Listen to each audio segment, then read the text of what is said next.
Hello दोस्तों, आप सबका स्वागत है हमारे यूट्यूब चैनल CG36 न्यूज पर। और आइए दोस्तों, आज हम बात करने जा रहे हैं जॉब को लेकर के। जी हाँ, जॉब नोटिफिकेशन को लेकर के एक नई अपडेट आई है। CGGMC राजनांदगांव रिक्रूटमेंट 2021 भारत रत्न स्व श्री अटल बिहारी वाजपेयी स्मृति शासकीय चिकित्सा महाविद्यालय संबंधित चिकित्सालय राजनांदगांव छत्तीसगढ़ से नई रिक्रूटमेंट आउट की गई है, जिसमें जो कि हम आपको नोटिफिकेशन के जरिए बताने जा रहे हैं। Intro department, eligibility, age limit, how to apply application, selection process, application exam fees, important date schedule, rally payment और इसी के साथ हाउ टू फिलअप फॉर्म आदि के बारे में हम आपको इस वीडियो में डिस्कशन के थ्रू बताने जा रहे हैं। तो चलिए जानते हैं इस खबर की पूरी डिटेल। जी हाँ दोस्तों, तो इसमें पदों की विस्तृत जानकारी निम्नानुसार दी गई है। तो चलिए हम इसको भी पूरी डिटेल में जान ही लेते हैं। तो इसमें एक कालखंड दिया गया है दोस्तों, जो कि हम इसमें सबसे पहला दिया है कि संख्या क्रमांक, उसके बाद दिया है कि पद का नाम, डिपार्टमेंट का नाम, उसके बाद निश्चित वेतन दिया है तो पेमेंट है। उसके बाद तीसरा कालखंड में दिया है कि स्वीकृति पदों की कुल संख्या, मतलब कुल कितने रिक्त पद हैं उसको दिया गया है। उसके बाद एक कालखंड दिया गया है, जो कि उस कालखंड को फिर 4 भागों में डिवाइडेड किया गया है। तो श्रेणीवार रिक्त पद मतलब कि कास्ट के हिसाब से पदों को और डिवाइडेड किया गया है। तो सबसे पहला है अनारक्षित मतलब जनरल, दूसरा है अज्जा मतलब कि SC, और तीसरा है अजज्जा मतलब ST, और उसके बाद चौथा में दिया है कि अपी वर्ग मतलब OBC, और उसके बाद दिया है कि शैक्षणिक अर्हता, एजुकेशन क्वालिफिकेशन।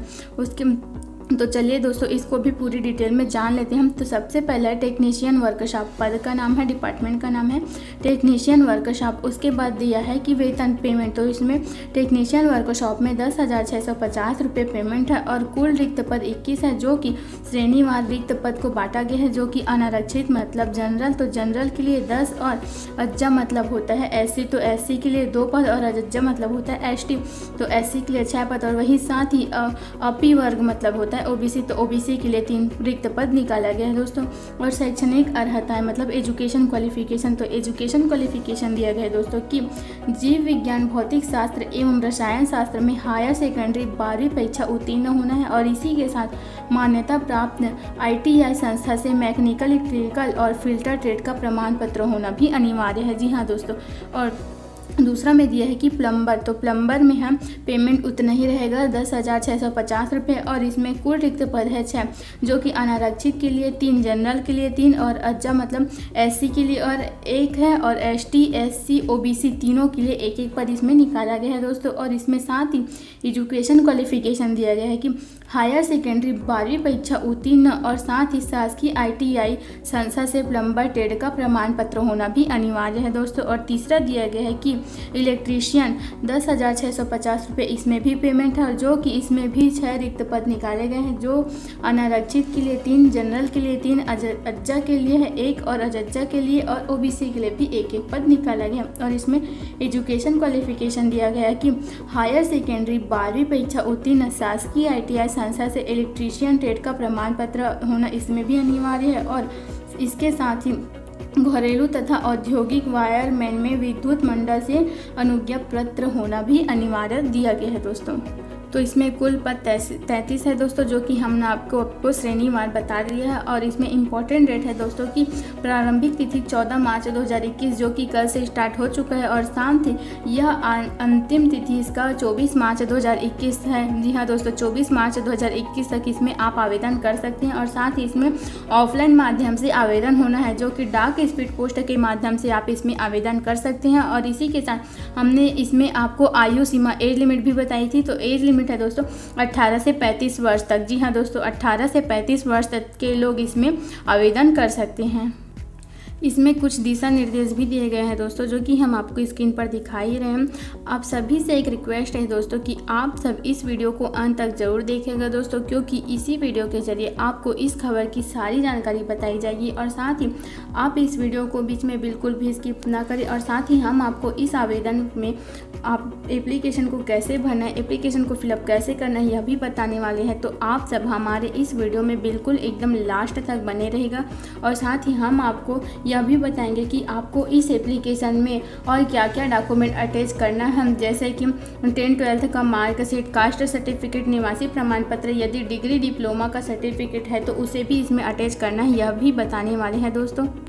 तो चलिए जानते हैं एप्लीकेशन को फिलअप कैसे करना है, फॉर्म को कैसे भरना है। तो जी हाँ दोस्तों, सबसे पहले आप इस फॉर्म को एक बार पढ़ लेना है, उसके बाद ही आपको एप्लीकेशन को फिलअप करना स्टार्ट करना है। जी हाँ दोस्तों, तो इसमें दिया गया है कि संयुक्त संचालक एवं अधीक्षक भारत रत्न स्व श्री अटल बिहारी वाजपेयी स्मृति शासकीय चिकित्सा महाविद्यालय संबंध चिकित्सालय राजनांदगांव छत्तीसगढ़ से ये रिक्रूटमेंट आया है दोस्तों।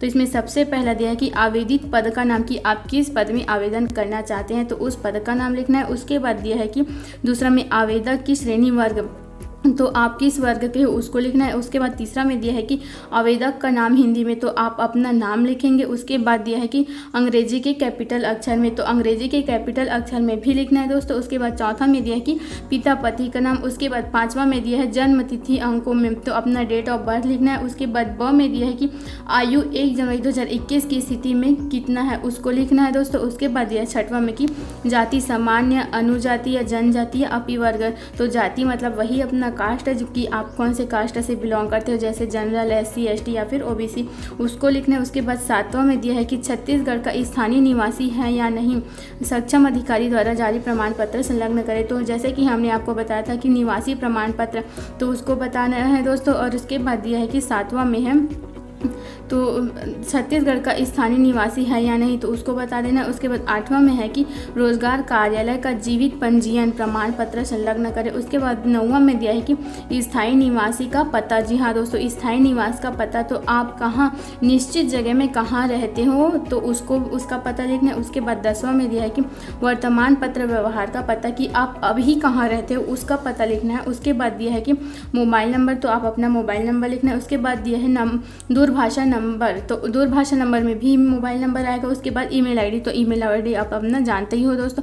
उसके बाद 11वां में दिया है कि न्यूनतम शैक्षणिक योग्यता, की परीक्षा का नाम, बोर्ड विश्वविद्यालय का नाम, उत्तीर्ण परीक्षा का वर्ष या पूर्णांक प्राप्तांक प्रतिशत, ये तो आपको पता ही होगा दोस्तों कि आपने किस परीक्षा पास किया है और किस विश्वविद्यालय से परीक्षा पास किया है, आपने कौन सा परीक्षा पास किया है और किस विश्वविद्यालय से परीक्षा पास किया, उस विश्वविद्यालय का नाम लिखना है। उसके बाद उस परीक्षा को आपने किस वर्ष में उत्तीर्ण किया है, पास किया है, उसको लिखना है। पूर्णांक और प्राप्तांक प्रतिशत ये सब आप जानते ही हो दोस्तों, तो उसको लिख लेना है। उसके बाद 12वां में दिया है कि कार्य अनुभव, अगर आपने इससे पहले किसी भी संस्था या किसी भी विभाग में काम किया है तो इस विभाग का, उस संस्था का नाम लिखना है। उसके बाद संस्था का प्रकार शासकीय या प्राइवेट, तो आपने उस संस्था में प्राइवेट में काम किया है, प्राइवेट संस्था में काम किया है या फिर सरकारी में, गवर्नमेंट में काम किया है, उसको लिखना है। उसके बाद पद नाम लिखना है कि आपने उस संस्था में किस पद से, किस पद के नाम से काम किया उसको लिखना है। उसके बाद दिया है कि कार्य अवधि अनुभव कुल वर्ष, तो आपने उस संस्था में कितने साल, कुल कितने वर्ष काम किया उसको लिखना है।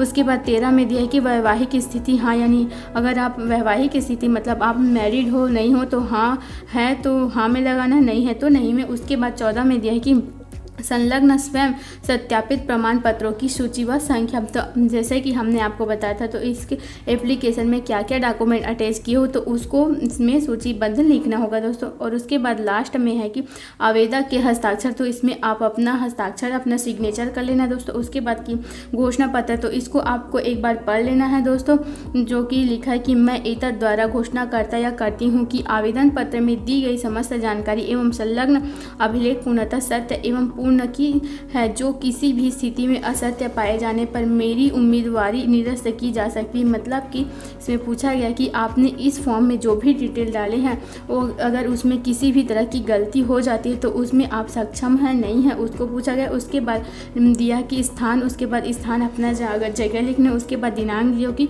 आप किस तारीख को फॉर्म भर रहे हैं उसका डेट लिखना है। उसके बाद अपना नाम लिखना है। उसके बाद आवेदक के हस्ताक्षर, तो यहाँ अपना सेल्फ अटैच कर देना दोस्तों। उसके बाद है पूरा होने के बाद आप इस फॉर्म को एक बार और पढ़ लेना दोस्तों कि यहाँ इस फॉर्म में कहीं भी त्रुटि तो नहीं की गई है। तो अधिक जानकारी के लिए ऑफिशियल वेबसाइट www.rajnandgaon.gov.in पर विजिट कर सकते हैं, जो कि वीडियो के नीचे डिस्क्रिप्शन लिंक पर दिया गया है। आई होप कि बताई गई जानकारी पूरी समझ में आ गई होगी। यदि नहीं समझ में आई हो या फिर कहीं भी डाउट हो तो आप हमें कमेंट बॉक्स में ज़रूर पूछिएगा। दोस्तों वीडियो थोड़ी सी भी इंफॉर्मेटिव या नॉलेजेबल लगी हो तो वीडियो को लाइक करें, ज़्यादा से ज़्यादा शेयर करें, ताकि इस टाइप की वीडियो आपके मोबाइल पर रोज़ाना अपडेट होती रहे। और हाँ, अगर आप हमारे इस चैनल में नए हो तो हमारे CG 36 न्यूज़ चैनल को सब्सक्राइब कीजिए। धन्यवाद।